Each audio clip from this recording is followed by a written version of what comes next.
Las 5 semillas de naranja, de Arthur Conan Doyle.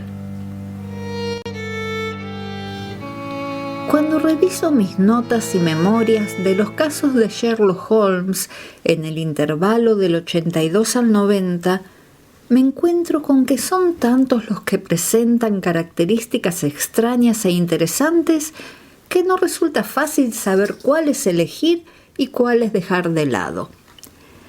Pero hay algunos que han conseguido ya publicidad en los periódicos y otros que no ofrecieron campo al desarrollo de las facultades peculiares que mi amigo posee en grado tan eminente, y que estos escritos tienen por objeto ilustrar.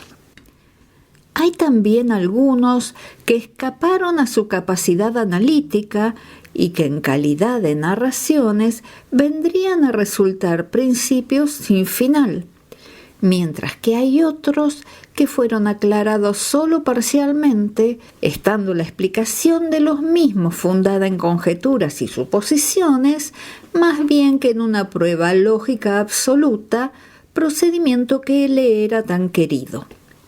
Sin embargo, hay uno, entre estos últimos, tan extraordinario por sus detalles y tan sorprendente por sus resultados, que me siento tentado a dar un relato parcial del mismo, no obstante el hecho de que existen en relación con él determinados puntos que no fueron, ni lo serán jamás, puestos en claro. El año 87 nos proporciona una larga serie de casos de mayor o menor interés y de los que conservo constancia. Entre los encabezamientos de los casos de estos 12 meses, me encuentro con un relato de la aventura de la habitación Paradol de la Sociedad de Mendigos Aficionados que se hallaba instalada en calidad de club lujoso en la bóveda inferior de un guardamuebles, con el de los hechos relacionados con la pérdida del velero británico Sophie Anderson, con el de las extrañas aventuras de los Grace Peterson en la isla de Ufa y finalmente con el del envenenamiento ocurrido en Camberwell. Se recordará que en este último caso consiguió Sherlock Holmes demostrar que el muerto había dado cuerda a su reloj 2 horas antes y que por consiguiente se había acostado durante ese tiempo. Deducción que tuvo la mayor importancia en el esclarecimiento del caso. Quizá traselló más adelante los bocetos de todos estos sucesos, pero ninguno de ellos presenta características tan sorprendentes como las del extraño cortejo de circunstancias para cuya descripción he tomado la pluma. Nos encontrábamos en los últimos días de septiembre y las tormentas equinocciales se habían echado encima con violencia excepcional. El viento había bramado durante todo el día y la lluvia había azotado las ventanas de manera que incluso aquí, en el corazón del inmenso Londres, obra de la mano del hombre, nos veíamos forzados a elevar de momento nuestros pensamientos desde la diaria rutina de la vida y a reconocer la presencia de las grandes fuerzas elementales que ladran al género humano por entre los barrotes de su civilización, igual que fieras indómitas dentro de una jaula. A medida que iba entrando la noche, la tormenta fue haciéndose más y más estrepitosa, y el viento lloraba y sollozaba dentro de la chimenea igual que un niño. Sherlock Holmes, a un lado del hogar, sentado melancólicamente en un sillón, combinaba los índices de sus registros de crímenes, mientras que yo, en el otro lado, estaba absorto en la lectura de uno de los bellos relatos marineros de Clark Russell. Hubo un momento en el que el bramar de la tempestad del exterior pareció fundirse con el texto y el chapoteo de la lluvia se alargó hasta dar la impresión del prolongado espumajeo de las olas del mar. Mi esposa había ido de visita a la casa de una tía suya y yo me hospedaba por unos días y una vez más en mis antiguas habitaciones de Baker Street. «¿Qué es eso?», dije alzando la vista hacia mi compañero. Fue la campanilla de la puerta, ¿verdad? ¿Quién puede venir aquí esta noche? ¿Algún amigo suyo, quizá? Fuera de usted, yo no tengo ninguno, me contestó, y no animo a nadie a visitarme. ¿Será entonces un cliente? Entonces se tratará de un asunto grave. Nada podría de otro modo obligar a venir aquí a una persona con semejante día y a semejante hora. Pero creo que es más probable que se trate de alguna vieja amiga de nuestra patrona.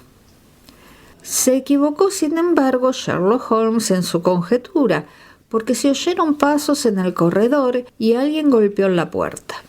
Mi compañero extendió su largo brazo para desviar de sí la lámpara y enderezar su luz hacia la silla desocupada en la que tendría que sentarse cualquier otra persona que viniese. Luego dijo: «Adelante». El hombre que entró era joven, de unos 22 años, a juzgar por su apariencia exterior. Bien acicalado y elegantemente vestido, con un no sé qué de refinado y fino en su porte. El paraguas, que era un arroyo y que sostenía en la mano, y su largo impermeable brillante, delataban la furia del temporal que había tenido que aguantar en su camino. Enfocado por el resplandor de la lámpara, miró ansiosamente a su alrededor y yo pude fijarme en que su cara estaba pálida y sus ojos cargados, como los de una persona a quien abruma alguna gran inquietud. «Debo a usted una disculpa», dijo subiéndose hasta el arranque de la nariz las gafas doradas, a presión. «Espero que mi visita no sea de entretenimiento. Me temo que haya traído hasta el interior de su abrigada habitación algunos rastros de la tormenta». «Deme su impermeable y su paraguas», dijo Holmes. «Pueden permanecer colgados en la percha, y así quedará usted libre de humedad por el momento. Veo que ha venido usted desde el sudoeste». «Sí, de Horsham. Esa mezcla de arcilla y de greda que veo en las punteras de su calzado es completamente característica. Vine en busca de consejo. Eso se consigue fácil. Y de ayuda. Eso ya no siempre es tan fácil. He oído hablar de usted, señor Holmes. Le oí contar al comandante Prendergast cómo le salvó usted en el escándalo de Tankerville Club». «Sí, es cierto. Se le acusó injustamente de hacer trampas en el juego. Aseguró que usted se dio maña para poner todo en claro». «Eso fue decir demasiado». «Que usted no lo vencen nunca». «Lo he sido en 4 ocasiones, 3 veces por hombres y 1 por cierta dama». «¿Pero qué es eso comparado con el número de sus éxitos?» «Es cierto que, por lo general, he salido airoso». «Entonces puede salirlo también en el caso mío. Le suplico que acerque su silla al fuego y haga el favor de darme algunos detalles del mismo». «No se trata de un caso corriente. Ninguno de los que a mí llegan lo son. Vengo a ser una especie de alto tribunal de apelación. Yo me pregunto, a pesar de todo, señor, si en el transcurso de su profesión ha escuchado jamás el relato de una serie de acontecimientos más misteriosos e inexplicables que los que han ocurrido en mi propia familia». «Lo que usted dice me llena de interés», le dijo Holmes. «Por favor, explíquenos desde el principio los hechos fundamentales y yo podré luego interrogarle sobre los detalles que a mí me parezcan de la máxima importancia». El joven acercó la silla y adelantó sus pies húmedos hacia la hoguera. «Me llamo John Openshaw», dijo, «pero por lo que a mí me parece creo que mis propias actividades tienen poco que ver con este asunto espantoso. Se trata de una cuestión hereditaria, de modo que para darles una idea de los hechos no tengo más remedio que remontarme hasta el comienzo del asunto. Deben ustedes saber que mi abuelo tenía 2 hijos, mi tío Elías y mi padre José. Mi padre poseía, en Coventry, una pequeña fábrica que amplió al inventarse las bicicletas. Poseía la patente de la llanta irrompible Openshaw y alcanzó tal éxito en su negocio que consiguió venderlo y retirarse con un relativo bienestar. Mi tío Elías emigró a América siendo todavía joven, y se estableció de plantador en Florida, de donde llegaron noticias de que había prosperado mucho. En los comienzos de la guerra peleó en el ejército de Jackson y más adelante en el de Hood, ascendiendo en este hasta el grado de coronel. Cuando Lee se rindió, volvió mi tío a su plantación, en la que permaneció por espacio de 3 o 4 años. Hacia el 1869 o 1870 regresó a Europa y compró una pequeña finca en Sussex, cerca de Horsham. Había hecho una fortuna muy considerable y si abandonó Norteamérica fue movido por su antipatía a los negros y de su desagrado por la política del Partido Republicano de concederles la liberación de la esclavitud. Era un hombre extraño, arrebatado y violento, muy mal hablado cuando le dominaba la ira y por demás retraído. Dudo de que pusiese ni una sola vez los pies en Londres durante los años que vivió en Horsham. Poseía alrededor de su casa un jardín y 3 o 4 campos de deportes, y en ellos se ejercitaba, aunque con mucha frecuencia no salía de la habitación durante semanas enteras. Bebía muchísimo aguardiente, fumaba por demás, pero no quería tratos sociales, ni aun siquiera que le visitase su hermano.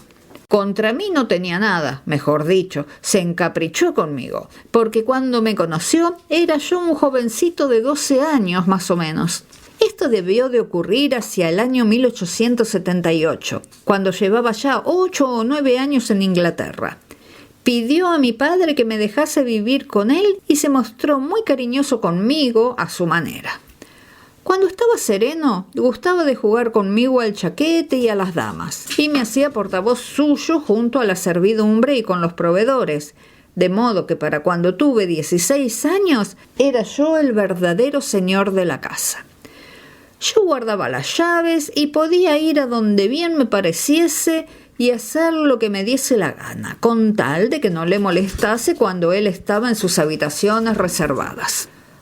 Una excepción me hizo, sin embargo. Había entre los áticos una habitación independiente, un camarachón que estaba siempre cerrado con llave y al que no permitía que entrásemos ni yo ni nadie. Llevado de mi curiosidad de muchacho, miré más de una vez por el ojo de la cerradura, sin que llegase a descubrir dentro sino lo corriente en tales habitaciones, es decir, una cantidad de viejos baúles y bultos. Cierto día, en el mes de marzo de 1883, había encima de la mesa, delante del coronel, una carta cuyo sello era extranjero. No era cosa corriente que el coronel recibiese cartas, porque todas sus facturas se pagaban en dinero contante, y no tenía ninguna clase de amigos. Al coger la carta dijo: «Es de la India. Trae la estampilla de Pondicherry. ¿Qué podrá ser?». Al abrirla precipitadamente, saltaron del sobre 5 pequeñas y resecas semillas de naranja que tintinearon en su plato. Yo rompí a reír, pero al ver la cara de mi tío, se cortó la risa en mis labios. Le colgaba la mandíbula, se le saltaban los ojos, se le había vuelto la piel del color de la masilla y miraba fijamente el sobre que sostenía aún en manos temblorosas. Dejó escapar un chillido y exclamó luego: «Ca, ca, ca. Dios santo, mis pecados me han dado alcance». «¿Qué significa eso, tío?», exclamé. «Muerte», me dijo, y levantándose de la mesa, se retiró a su habitación dejándome estremecido de horror. Eché mano al sobre y vi garrapateada en tinta roja, sobre la patilla interior, encima mismo del engomado, la letra K, repetida 3 veces. No había nada más, fuera de las 5 semillas secas. ¿Qué motivo podía existir para espanto tan excesivo?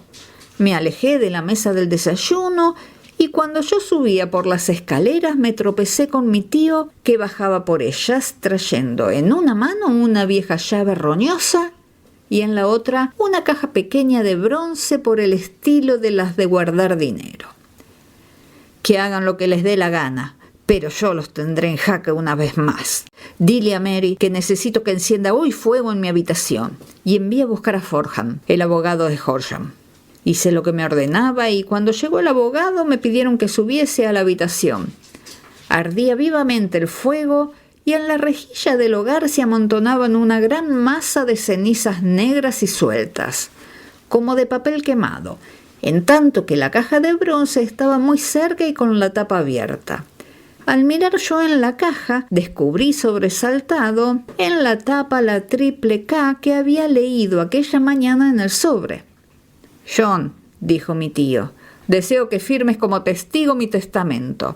Dejo la finca con todas sus ventajas e inconvenientes a mi hermano, es decir, a tu padre, de quien sin duda vendrá a parar a ti.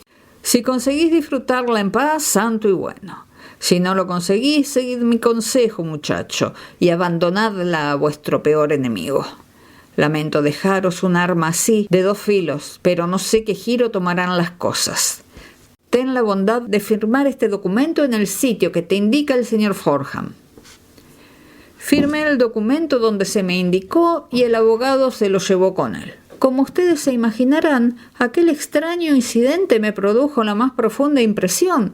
Lo sopesé en mi mente y le di vueltas desde todos los puntos de vista sin conseguir encontrar la explicación. Pero no conseguí librarme de un vago sentimiento de angustia que dejó en mí, aunque esa sensación fue embotándose a medida que pasaban semanas sin que ocurriese nada que turbara la rutina diaria de nuestras vidas. Sin embargo, pude notar un cambio en mi tío. Bebía más que nunca y se mostraba todavía menos inclinado al trato con nadie. Pasaba la mayor parte del tiempo metido en su habitación con la llave echada por dentro, pero a veces salía como poseído de un furor de borracho. Se lanzaba fuera de la casa y se paseaba por el jardín impetuosamente, esgrimiendo en la mano un revólver y diciendo a gritos que a él no le asustaba a nadie y que él no se dejaba enjaular como oveja en el redil, ni por hombres ni por diablos. Pero una vez que se le pasaban aquellos arrebatos, corría de una manera alborotada a meterse dentro y cerraba con llave y atrancaba la puerta, como quien ya no puede seguir haciendo frente al espanto que se esconde en el fondo mismo de su alma. En tales momentos, y aún en tiempo frío, he visto yo relucir su cara de humedad, como si acabase de sacarla del interior de la jofaina. Para terminar, señor Holmes, y no abusar de su paciencia, llegó una noche en que hizo una de aquellas salidas suyas de borracho de la que no regresó. Cuando salimos a buscarlo, nos lo encontramos boca abajo, dentro de una pequeña charca recubierta de espuma verdosa que había al extremo del jardín. No presentaba señal alguna de violencia y la profundidad del agua era solo de 2 pies. Y por eso el jurado, teniendo en cuenta sus conocidas excentricidades, dictó veredicto de suicidio. Pero a mí, que sabía de qué modo retrocedía ante el solo pensamiento de la muerte, me costó mucho trabajo convencerme de que se había salido de su camino para ir a buscarla. Sin embargo, la cosa pasó, entrando mi padre en posesión de la finca y de unas 14.000 libras que mi tío tenía a su favor en un banco. «Un momento», le interrumpió Holmes. «Preveo ya que su relato es uno de los más notables que he tenido ocasión de oír jamás. Hágame el favor de decirme la fecha en que su tío recibió la carta y la de su supuesto suicidio». La carta llegó el día 10 de marzo de 1883. Su muerte tuvo lugar 7 semanas más tarde, en la noche del día 2 de mayo. «Gracias. Puede usted seguir». Cuando mi padre se hizo cargo de la finca de Horsham, llevó a cabo a petición mía un registro cuidadoso del ático que había permanecido siempre cerrado. Encontramos allí la caja de bronce, aunque sus documentos habían sido destruidos. En la parte interior de la tapa había una etiqueta de papel en la que estaban repetidas las iniciales y debajo de estas la siguiente inscripción: «Cartas, memoranda, recibos y registro». Supusimos que esto indicaba la naturaleza de los documentos que había destruido el coronel Openshaw. Fuera de esto, no había en el ático nada de importancia, aparte de gran cantidad de papeles y cuadernos desparramados que se referían a la vida de mi tío en Norteamérica. Algunos de ellos pertenecían a la época de la guerra y demostraban que él había cumplido bien con su deber, teniendo fama de ser un soldado valeroso. Otros llevaban la fecha de los tiempos de la reconstrucción de los estados del sur y se referían a cosas de política, siendo evidente que mi tío había tomado parte destacada en la oposición contra los que en el sur se llamaron políticos hambrones, que habían sido enviados desde el norte. Mi padre vino a vivir en Horsham a principios del 84 y todo marchó de la mejor manera que podía desearse hasta el mes de enero del 85. Estando mi padre y yo sentados en la mesa del desayuno el cuarto día después del de Año Nuevo, oí de pronto que mi padre daba un agudo grito de sorpresa y lo vi sentado con un sobre recién abierto en una mano y 5 semillas secas de naranja en la palma abierta de la otra. Se había reído siempre de lo que calificaba de fantástico relato mío acerca del coronel, pero ahora veía con gran desconcierto y recelo que él se encontraba ante un hecho igual. «¿Qué diablos puede querer decir esto, John?», tartamudeó. A mí se me había vuelto de plomo el corazón y dije: «Es el KKK». Mi padre miró el interior del sobre y exclamó: «En efecto, aquí están las mismas letras». «¿Pero qué es lo que hay escrito encima de ellas?». Yo leí mirando por encima de su hombro: «Coloque los documentos encima de la esfera del reloj de sol». «¿Qué documentos y qué reloj de sol?», preguntó él. «El reloj de sol está en el jardín. No hay otro», dije yo. «Pero los documentos deben de ser los que fueron destruidos». «Puf», dijo él aferrándose a su valor. «Vivimos aquí en un país civilizado en el que no caben esta clase de idioteces. ¿De dónde procede la carta?». «De Dundee», contesté examinando la estampilla de correos. «Algún bromazo absurdo», dijo mi padre. «¿Qué me vienen a mí con relojes de sol y con documentos? No haré caso alguno de semejante absurdo». «Yo desde luego me pondría en comunicación con la policía», le dije. «Para que encima se me riesen, no haré nada de eso». «Autoríceme entonces a que lo haga yo». «De ninguna manera, te lo prohíbo. No quiero que se arme un jaleo por semejante tontería». De nada valió el que yo discutiese con él porque mi padre era hombre por demás terco. Sin embargo, viví esos días con el corazón lleno de presagios ominosos. El tercer día, después de recibir la carta, marchó mi padre a visitar a un viejo amigo suyo, el comandante Freebody, que está al mando de uno de los fuertes que hay en los altos de Portsdown Hill. Me alegré de que se hubiese marchado, pues me parecía que hallándose fuera de casa estaba más alejado del peligro.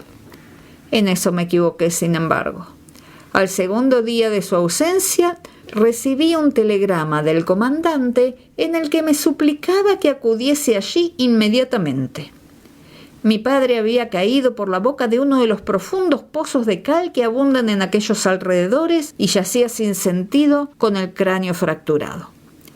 Me trasladé hasta allí a toda prisa, pero mi padre murió sin haber recobrado el conocimiento. Según parece, regresaba ya entre 2 luces desde Fareham, y como desconocía el terreno y la boca del pozo estaba sin cercar, el jurado no titubeó en dar su veredicto de muerte producida por causa accidental. Por mucho cuidado que yo puse en examinar todos los hechos relacionados con su muerte, nada pude descubrir que sugiriese la idea de asesinato. No mostraba señales de violencia. No había huellas de pies, ni robo, ni constancia de que se hubiese observado por las carreteras la presencia de extranjeros. No necesito, sin embargo, decir a ustedes que yo estaba muy lejos de tenerlas todas conmigo. No necesito, sin embargo, decir a ustedes que yo estaba muy lejos de tenerlas todas conmigo y que casi estaba seguro de que se había tramado a su alrededor algún complot siniestro. De esa manera tortuosa fue como entré en posesión de mi herencia. Ustedes me preguntarán por qué no me desembaracé de la misma. Les contestaré que no lo hice porque estaba convencido de que nuestras dificultades se derivaban de una manera u otra, de algún incidente de la vida de mi tío, y que el peligro sería para mí tan apremiante en una casa como en otra. Mi pobre padre halló su fin durante el mes de enero del año 85, y desde entonces han transcurrido 2 años y 8 meses. Durante todo ese tiempo yo he vivido feliz en Horsham, y ya empezaba a tener la esperanza de que aquella maldición se había alejado de la familia y que había acabado en la generación anterior. Sin embargo, me apresuré demasiado a tranquilizarme. Ayer por la mañana cayó el golpe exactamente en la misma forma que había caído sobre mi padre. El joven sacó del chaleco un sobre arrugado y, volviéndolo boca abajo encima de la mesa, hizo saltar del mismo 5 pequeñas semillas secas de naranja. «He aquí el sobre», prosiguió. «El estampillado es de Londres, sector del este. En el interior están las mismas palabras que traía el sobre de mi padre, KKK, y las de coloque los documentos encima de la esfera del reloj de sol». «¿Qué ha hecho usted?», preguntó Holmes. «Nada». «¿Nada?». «A decir verdad», y hundió el rostro dentro de sus manos delgadas y blancas, «algo así como un pobre conejo cuando la serpiente avanza retorciéndose hacia él. Me parece que estoy entre las garras de una catástrofe inexorable e irresistible, de la que ninguna previsión o precaución pueda guardarme». «Vaya, vaya», exclamó Sherlock Holmes. «Es preciso que usted actúe, hombre, o está usted perdido. Únicamente su energía le puede salvar. No son momentos estos de entregarse a la desesperación». «He visitado a la policía». «¿Y qué?». «Pues escucharon mi relato con una sonrisa. Estoy seguro de que el inspector ha llegado a la conclusión de que las cartas han sido otros tantos bromazos y que las muertes de mis parientes se deben a simples accidentes, según dictaminó el jurado, y no debían ser relacionadas con las cartas de advertencia». Holmes agitó violentamente sus puños cerrados en el aire y exclamó: «¡Qué inaudita imbecilidad!». «Sin embargo, me han otorgado la protección de un guardia, al que han autorizado para que permanezca en la casa». Otra vez Holmes agitó furioso los puños en el aire y dijo: «¿Cómo ha sido el venir usted a verme? Y sobre todo, ¿cómo ha sido el no venir inmediatamente?». «No sabía de usted. Ha sido hoy cuando hablé al comandante Prendergast sobre el apuro en que me hallo y él me aconsejó que viniese a verle a usted». «En realidad han transcurrido ya 2 días desde que recibió la carta. Deberíamos haber entrado en acción antes de ahora. Me imagino que no poseerá usted ningún otro dato fuera de los que nos ha expuesto, ni ningún detalle sugeridor que pudiera servirnos de ayuda». «Sí, tengo una cosa más», dijo John Openshaw. Registró en el bolsillo de su chaqueta y, sacando un pedazo de papel azul descolorido, lo extendió encima de la mesa, agregando: «Conservo un vago recuerdo de que los estrechos márgenes que quedaron sin quemar entre las cenizas el día en que mi tío echó los documentos al fuego eran de este mismo color. Encontré esta hoja única en el suelo de su habitación y me inclino a creer que pudiera tratarse de uno de los documentos que quizás se le voló de entre los otros, salvándose de ese modo de la destrucción. No creo que nos ayude mucho, fuera de que en él se habla también de las semillas. Mi opinión es que se trata de una página que pertenece a un diario secreto. La letra es indiscutiblemente de mi tío». Holmes cambió de sitio la lámpara, y él y yo nos inclinamos sobre la hoja de papel cuyo borde irregular demostraba que había sido, en efecto, arrancada de un libro. El encabezamiento decía: «Marzo 1869», y debajo del mismo las siguientes enigmáticas noticias: 4. Vino Hudson, el mismo programa de siempre. 7. Enviadas las semillas a Macaulay, Paramore y Swain, de San Agustín. 9. Macaulay se largó. 10.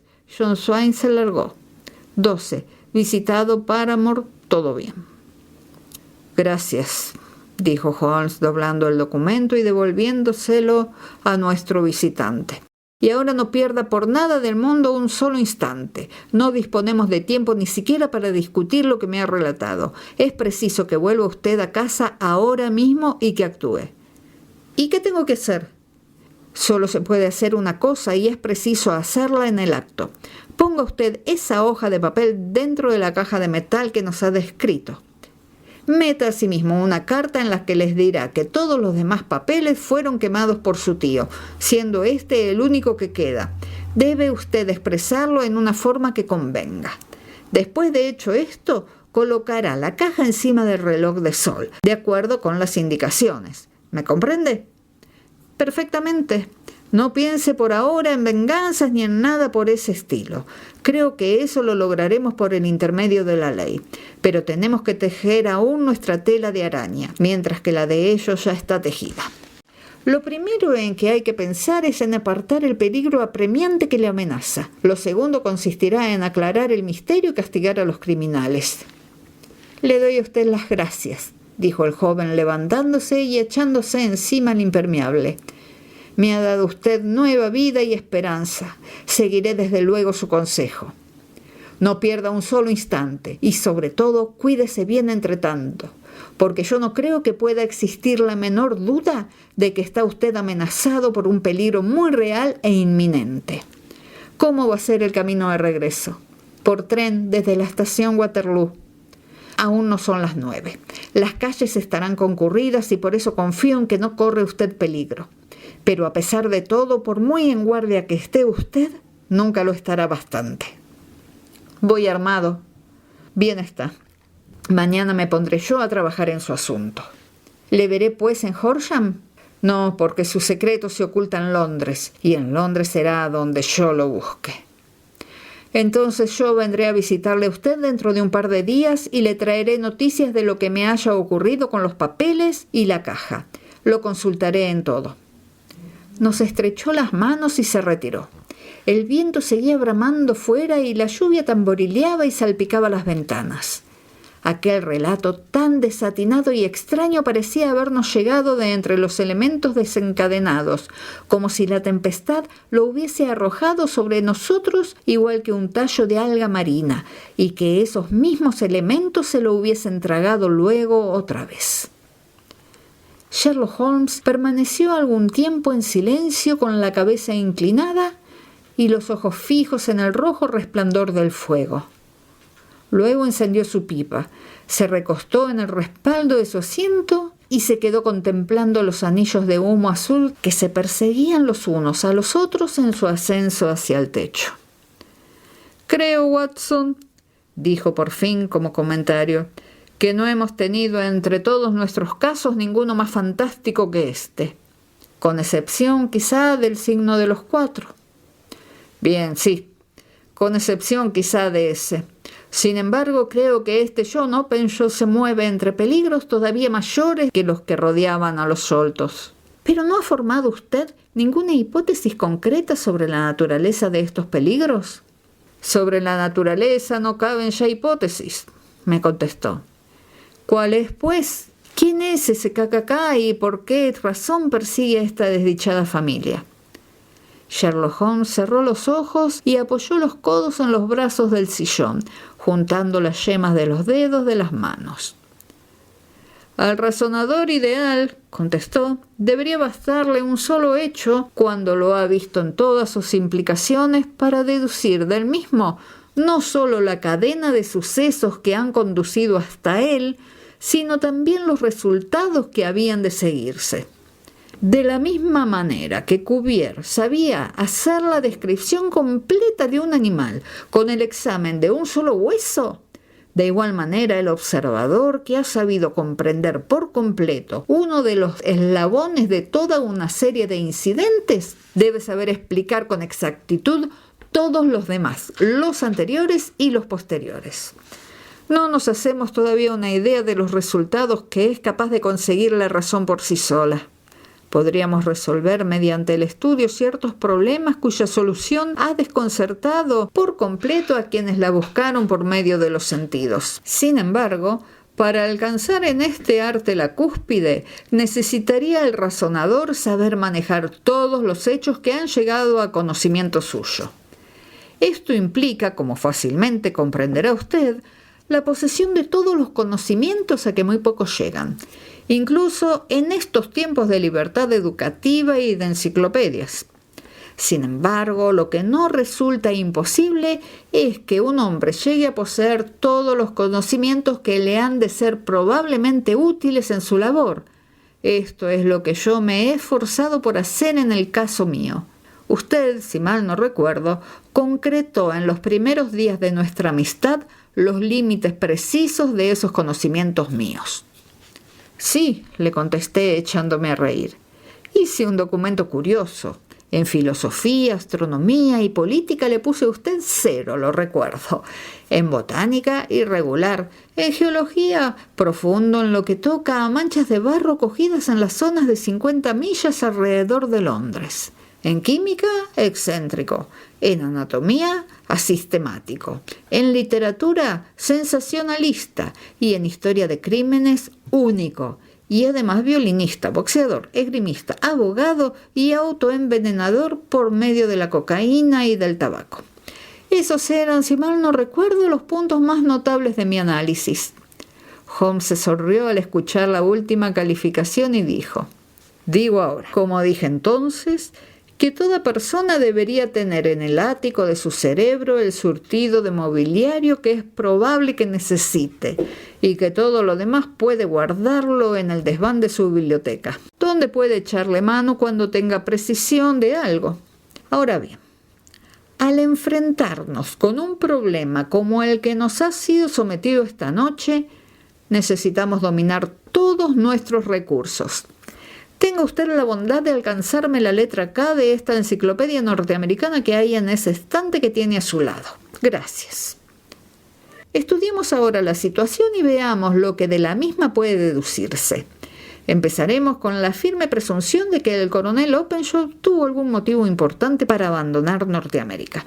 Los hombres a su edad no cambian todas sus costumbres, ni cambian por gusto suyo el clima encantador de Florida por la vida solitaria en una ciudad inglesa de provincias. El extraordinario apego a la soledad que demostró en Inglaterra sugiere la idea de que sentía miedo de alguien o de algo. De modo, pues, que podemos aceptar como hipótesis de trabajo la de que fue el miedo lo que le empujó fuera de Norteamérica. En cuanto a lo que él temía, solo podemos deducirlo por el estudio de las tremendas cartas que él y sus herederos recibieron. ¿Se fijó usted en las estampillas que señalaban el punto de procedencia? La primera traía el de Pondicherry, la segunda el de Dundee y la tercera el de Londres. La del este de Londres. ¿Qué saca usted en consecuencia de todo ello? Pues se trata de puertos de mar, es decir, que el que escribió las cartas se hallaba a bordo de un barco. Muy bien, ya tenemos pues una pista.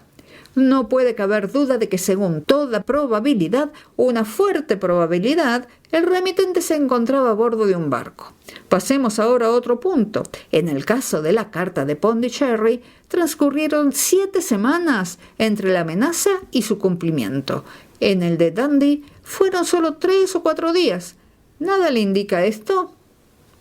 Que la distancia sobre la que había que viajar era mayor. Pero también la carta venía desde una distancia mayor. Pues entonces ya no le veo la importancia a ese detalle. Existe por lo menos una probabilidad de que la embarcación a bordo de la cual está nuestro hombre o nuestros hombres es de vela. Parece como si hubiesen enviado siempre su extraño aviso o prenda cuando iban a salir para realizar su cometido. Fíjese en el poco tiempo que me dio entre el hecho y la advertencia cuando ésta vino de Dundee. Si ellos hubiesen venido desde Pondicherry en un barco de vapor, habrían llegado casi al mismo tiempo que su carta. Y la realidad es que transcurrieron 7 semanas. Yo creo que esas 7 semanas representan la diferencia entre el tiempo invertido por el vapor que trajo la carta y el barco de vela que trajo a quien la escribió. ¿Es posible? Más que posible. Probable. Comprenderá usted ahora la urgencia mortal que existe en este caso y por qué insistí con el joven Openshaw en que tuviese alerta. El golpe ha sido dado siempre al cumplirse el plazo de tiempo imprescindible para que los que envían la carta salven la distancia que hay desde el punto en que la envían. Pero como esta de ahora procede de Londres, no podemos contar con retraso alguno. ¡Santo Dios!, exclamé. ¿Qué puede querer significar esta implacable persecución? Los documentos que Openshaw se llevó son evidentemente de importancia vital para la persona o personas que viajan en el velero. Yo creo que no hay lugar a duda que estas son más de una. Un hombre aislado no habría sido capaz de realizar 2 asesinatos de manera que engañase al jurado de un juez de instrucción. Debieron de intervenir varias personas en los mismos y fueron hombres de inventiva y de resolución. Se proponen conseguir los documentos, sea quien sea el que los tiene en su poder. Y ahí tiene usted como KKK deja de ser una de las iniciales de un individuo y se convierte en el distintivo de una sociedad. ¿Pero de qué sociedad? Sherlock Holmes echó el busto hacia adelante y dijo bajando la voz: ¿No ha oído usted hablar nunca del Ku Klux Klan? ¿Jamás? Holmes fue pasando las hojas del volumen que tenía sobre sus rodillas y dijo de pronto: Aquí está, Ku Klux Klan, nombre que sugiere una fantástica semejanza con el ruido que se produce al levantar el gatillo de un rifle. Esta terrible sociedad secreta fue formada después de la Guerra Civil en los estados del sur por algunos excombatientes de la Confederación, y se formaron rápidamente filiales de la misma en diferentes partes del país, especialmente en Tennessee, Luisiana, las 2 Carolinas, Georgia y Florida. Se empleaba su fuerza con fines políticos, en especial para aterrorizar a los votantes negros y para asesinar u obligar a ausentarse del país a cuantos se oponían a su programa. Sus agresiones eran precedidas, por lo general, de un aviso enviado a la persona elegida, aviso que tomaba formas fantásticas, pero sabidas. Por ejemplo, un tallito de hojas de roble en algunas zonas, o unas semillas de melón o de naranja en otras. Al recibir este aviso, la víctima podía optar entre abjurar públicamente de sus normas anteriores o huir de la región. Cuando se atrevía a desafiar la amenaza, encontraba la muerte indefectiblemente y, por lo general, de manera extraña e imprevista. Era tan perfecta la organización de la sociedad y trabajaba ésta tan sistemáticamente que apenas se registra algún caso en el que alguien la desafiase con impunidad, o en que alguno de sus ataques dejase un rastro capaz de conducir al descubrimiento de quienes lo perpetraron.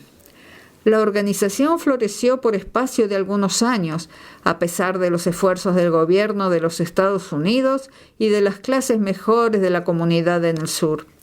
Pero en el año 1869 ese movimiento sufrió un súbito colapso, aunque haya habido en fechas posteriores algunos estallidos esporádicos de la misma clase.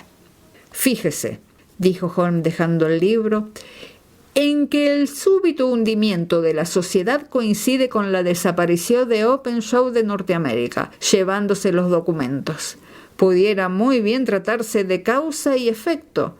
No hay que asombrarse de que algunos de los personajes más implacables se hayan lanzado sobre la pista de aquel y de su familia. Ya comprenderá usted que el registro y el diario pueden complicar a algunos de los hombres más destacados del sur, y que es posible que haya muchos que no duerman tranquilos durante la noche mientras no sean recuperados. De ese modo, la página que tuvimos a la vista es tal y como podíamos esperarlo. Decía, si mal no recuerdo, se enviaron las semillas a, B y C. Es decir, se les envió la advertencia de la sociedad. Las anotaciones siguientes nos dicen que A y B se largaron, es decir, que abandonaron el país. Y por último, que se visitó a C, con consecuencias siniestras para este, según yo me temo. Creo, doctor, que podemos proyectar un poco de luz sobre esta oscuridad y creo también que, entre tanto, solo hay una probabilidad favorable al joven Openshaw, y es que haga lo que yo le aconsejé. Nada más se puede decir ni hacer por esta noche. De modo que alcánceme mi violín y procuremos olvidarnos durante media hora de este lastimoso tiempo y de la conducta, más lastimosa aún, de nuestros semejantes los hombres. A la mañana siguiente había escampado y el sol brillaba con amortiguada luminosidad por entre el velo gris que envuelve a la gran ciudad. Cuando yo bajé, ya Holmes se estaba desayunando. «Discúlpeme el que no le espere», me dijo. «Preveo que se me presenta un día atareadísimo en la investigación de este caso del joven Openshaw». «¿Qué pasos va usted a dar?», le pregunté. «Dependerá muchísimo del resultado de mis primeras averiguaciones. Es posible que en fin de cuentas me llegue hasta Horsham». «¿No va usted a empezar por ir allí?» «No, empezaré por la City. Tire de la campanilla y la doncella le traerá el café». Para entretener la espera, cogí de encima de la mesa el periódico que estaba aún sin desdoblar y le eché un vistazo. La mirada mía se detuvo en unos titulares que me helaron el corazón. «Holmes», le dije con voz firme, «llegará usted demasiado tarde». «Vaya», dijo él dejando la taza que tenía en la mano. «Me lo estaba temiendo. ¿Cómo ha sido?» Se expresaba con tranquilidad, pero vi que la noticia le había conmovido profundamente. Me saltó a los ojos el apellido de Openshaw y el titular «Tragedia cerca del puente de Waterloo». He aquí el relato. Entre las 9 y las 10 de la pasada noche, el guardia de policía Cook de la sección H, estando de servicio cerca del puente de Waterloo, oyó un grito de alguien que pedía socorro y el chapaleo de un cuerpo que caía al agua. Pero como la noche era oscurísima y tormentosa, fue imposible salvar a la víctima. No obstante, acudir en su ayuda varios transeúntes. Dióse sin embargo la alarma y pudo ser rescatado el cadáver más tarde con la intervención de la policía fluvial. Resultó ser el de un joven, como se dedujo de un sobre que se halló en el bolsillo, que se llamaba John Openshaw, que tiene su casa en Horsham.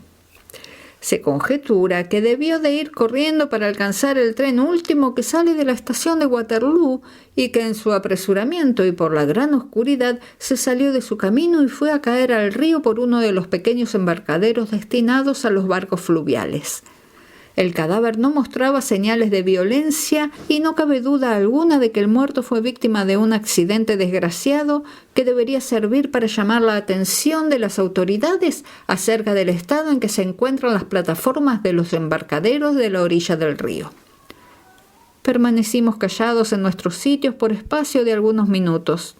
Nunca he visto a Holmes más deprimido y conmovido que en esos momentos, y dijo por fin: «Esto hiere mi orgullo, Watson. Es un sentimiento mezquino sin duda, pero hiere mi orgullo.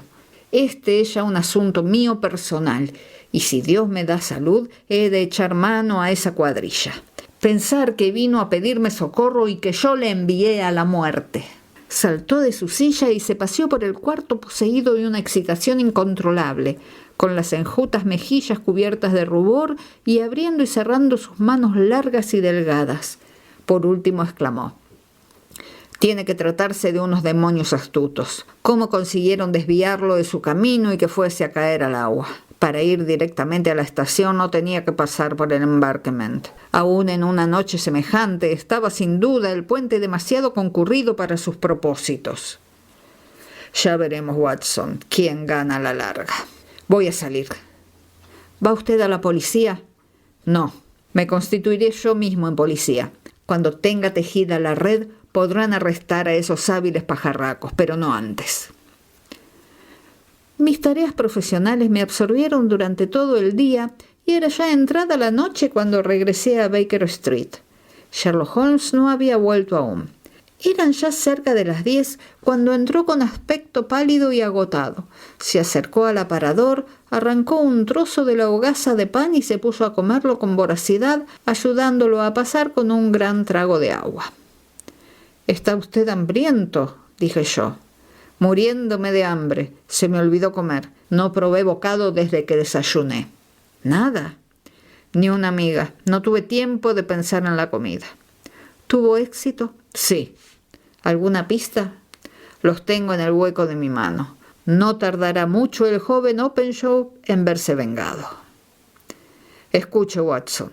Vamos a marcarlos a ellos con su propia marca de fábrica. Es cosa bien pensada.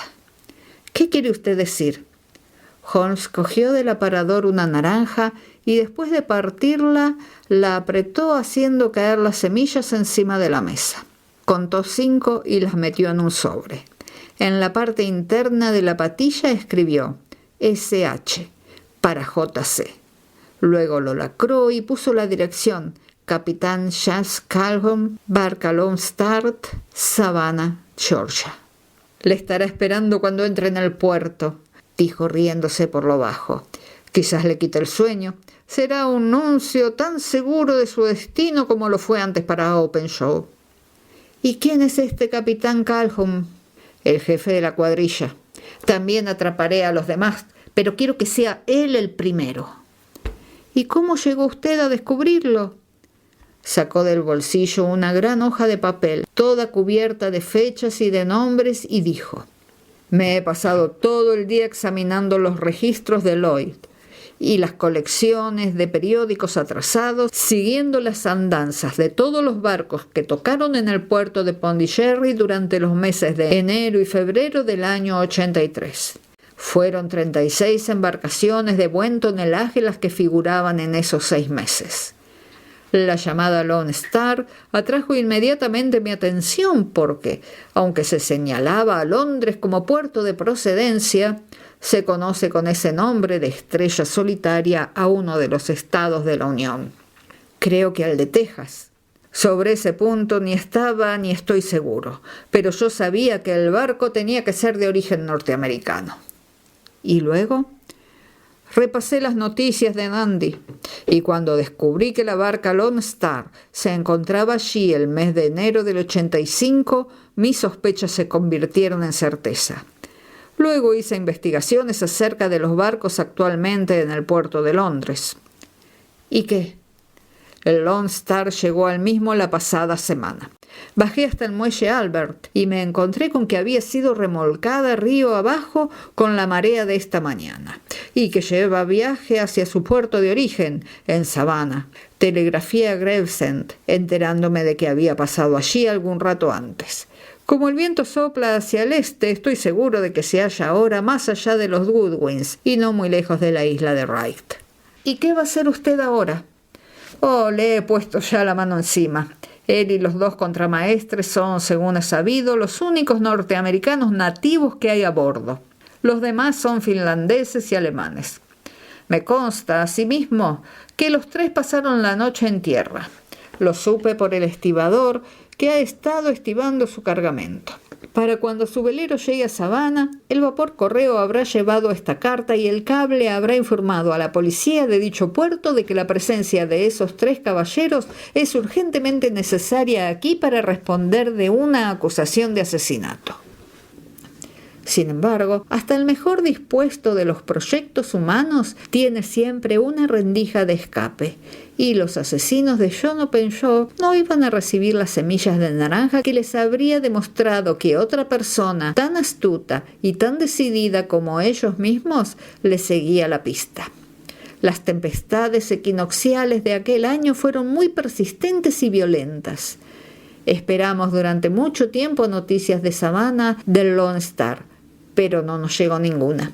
Finalmente nos enteramos de que allá en pleno Atlántico había sido visto flotando en el seno de una ola el destrozado codaste de una lancha y que llevaba grabadas las letras LS.